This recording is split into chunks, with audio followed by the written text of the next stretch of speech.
આજકાલ ખાવા પીવાની ખોટી આદતોના કારણે અને બદલતી જતી જીવનશૈલીના કારણે આપણે અનેક પ્રકારની શારીરિક અને માનસિક સમસ્યાઓથી પીડાઈ રહ્યા છીએ. પહેલા સાંભળવાની અને જોવાની ક્ષમતા વૃદ્ધા અવસ્થામાં ઓછી થતી હતી, પણ હવે નાની ઉંમરમાં જ આ સમસ્યાઓ દેખાવા લાગી છે.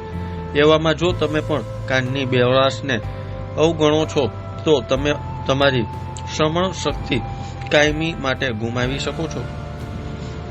લાંબા સમય સુધી મોટા અવાજો, ગીત સાંભળ્યા, ફોન પર સતત વાતો કરવી, ડીજે અથવા લાઇટ મ્યુઝિક સાંભળવાથી આપણી શ્રવણ શક્તિ પર અસર કરે છે. ત્યારે જુઓ અમારો ખાસ અહેવાલ. નામ ડોક્ટર હિમાંશુ ઠક્કર છે. હું રાજકોટ ખાતે છેલ્લા 22 વર્ષથી પણ વધારે સમયથી ENT સર્જન તરીકે પ્રેક્ટિસ કરી રહ્યો છું. કાન, આપણે ઓલમોસ્ટ કાનને અવગણતા હોઈએ છીએ. મહામૂલી શ્રવણ શક્તિ, શું આપ જાણો છો કે એક વખત ફરી જો જાય તો પરમેનન્ટ ડેમેજ પણ થઈ શકે અને સાંભળવાની શક્તિ પાછી પણ ન આવી શકે. આજના મોબાઈલના યુગમાં મારી ખાસ યુથ અને યંગસ્ટર્સને એક અપીલ છે. લાઉડ મ્યુઝિક, મોટો sound, DJ, continuous headphone, earphone જે ઉપયોગ આપણે કરી રહ્યા છીએ, શું આપણે ક્યારે વિચાર્યું છે કે એની ગંભીરતા કેટલી છે? અને જો ક્યારેક આપણને કાનમાં સંભળાતું બંધ થઈ જાય તો શું થાય? કાનના બહેરાશ અનેક કારણો છે. WHO વર્લ્ડ હેલ્થ ઓર્ગેનાઇઝેશનના ડેટા પ્રમાણે 466 મિલિયન લોકો વર્લ્ડ વાઇડ બહેરાશથી પીડાય છે અને 700 મિલિયન લોકો 2050 સુધીમાં બહેરા થશે. એટલે વિશ્વની 6.1% વસ્તી, એમાં 63 મિલિયન લોકો ભારતના પણ છે કે જેમાં બહેરાશની ઓલરેડી સમસ્યા છે.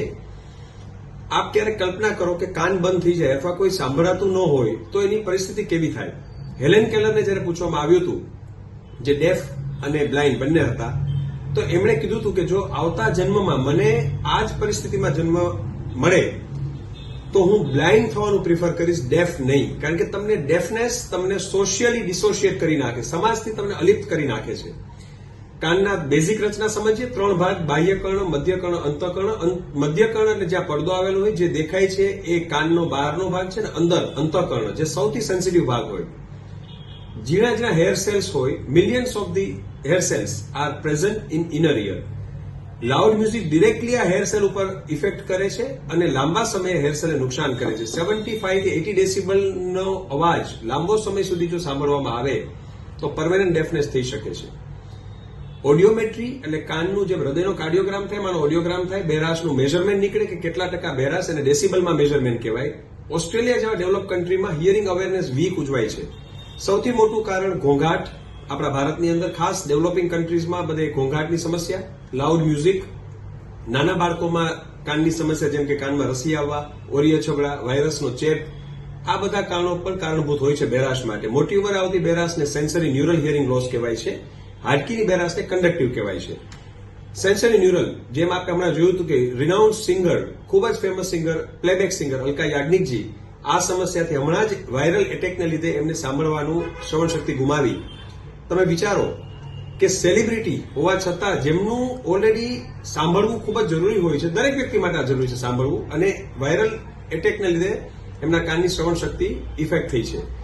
એટલે મારી આપ સર્વને અપીલ છે, યુથને અપીલ છે, લાઉડ મ્યુઝિક અવોઇડ કરો.